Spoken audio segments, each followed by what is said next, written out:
देश और दुनिया एक चीज़ बहुत ज़रूरी जानना चाहती है, एक कि आपकी अभी एक आपका ये हमेशा कहा जाता है कि आप 16 साल की उम्र में या 17 की उम्र में शादी हो गई थी, तो तब से विडो हैं।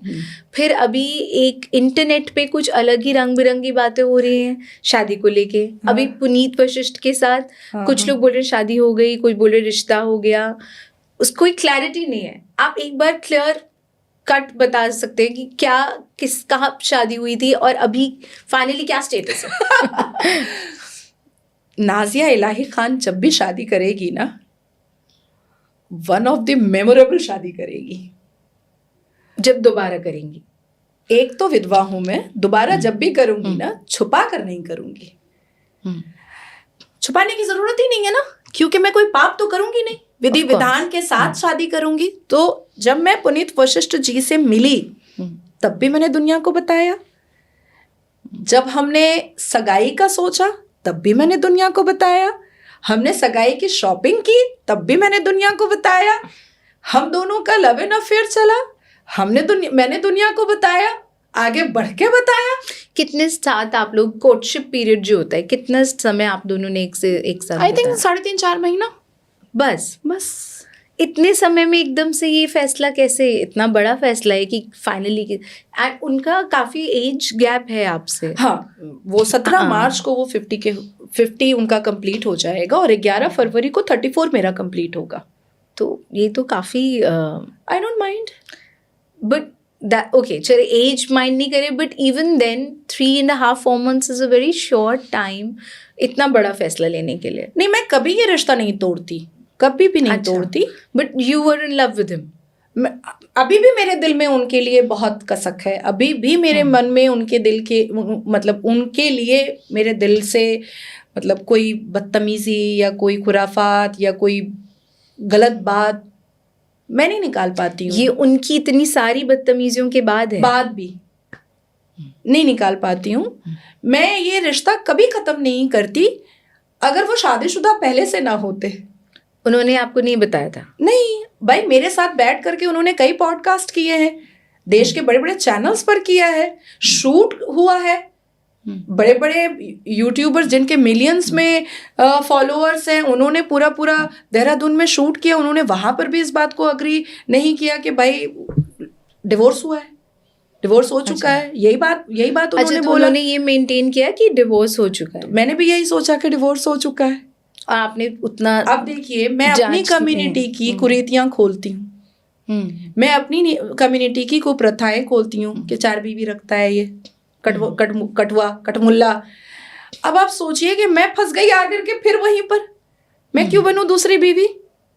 अब सबसे पहली बात कि उनके पासपोर्ट में उनकी फर्स्ट वाइफ क्लोई का नाम है, उनके पास डिवोर्स की डिग्री भी नहीं है, उन्होंने डिवोर्स पिटिशन फाइल भी नहीं किया है, कुछ नहीं किया है। दूसरा उन्होंने उमरगांव में एक चांद नाम की बंगाली महिला को सिंदूर डाला, उन्होंने खुद मुझे मैसेज पे बताया है लिख करके। उसके बाद मैंने पूरी इंक्वायरी निकाली तो फिर मुझे बाकी चीजें पता चली कि सबसे कुछ पैसे भी लिया है, किसी को तो पूरा मतलब नंगा ही गंदा पूरा खत्म ही कर दिया है। फिर भी मुझे तो महादेव ने बचा लिया, मुझे तो लोगों के आशीर्वाद ने बचा लिया। और एंगेजमेंट अभी होने वाली थी 6 दिसंबर 2025 को दासना मंदिर में यति नरसिंहानंद महाराज जी के मंदिर में होने वाली थी एंगेजमेंट। अब इसको भी सबने उड़ा दिया, शादी हो गई। तो अब आप सोचो कि लीगल उनके पास, देश के कानून के हिसाब से उनके पास एक ऑस्ट्रेलियन वाइफ है। अच्छा। और देश के और इस सनातन धर्म के हिसाब से उनके पास एक मांग में सिंदूर डाली भी धर्मपत्नी है। तो मेरे साथ क्या करते? निकाह करते, मुसलमान बन जाते। तो मैं तो यही 1, 2, 3, 4 बीवियों के विरोध में हूँ। बिल्कुल। और फिर मुझे तीसरी बीवी बनना था? नहीं बनना था भाई। पर ये बात आपको एंगेजमेंट से कितना दिन पहले पता चला? मैं आई थिंक मैं 1 नवंबर को पहुंची हूँ बिहार। तब तो कैंपेनिंग चल रही थी? नहीं, मैं पहुंची हूँ दरभंगा एयरपोर्ट। और अच्छा, क्योंकि बहुत सारी क्लैरिटी हो नहीं रही थी। और मेरी ऐसी सोच है कि कभी भी जजमेंटल स्टेटमेंट या जजमेंटल डिसीजन नहीं लेना चाहिए। जब तक आंख से आप कुछ देख ना लें, तब जब तक आप कान से कुछ सुन ना लें, तब तक आप अपनों के साथ रिश्तों में कभी भी जजमेंटल स्टेप नहीं लें। तो जब मेरी डायरेक्ट बात हुई उनकी फर्स्ट वाइफ से, फिर मुझे बंगाल से मैंने पूरे डिटेल्स निकाले, फिर मैंने महाराष्ट्र से पूरे डिटेल्स निकाले।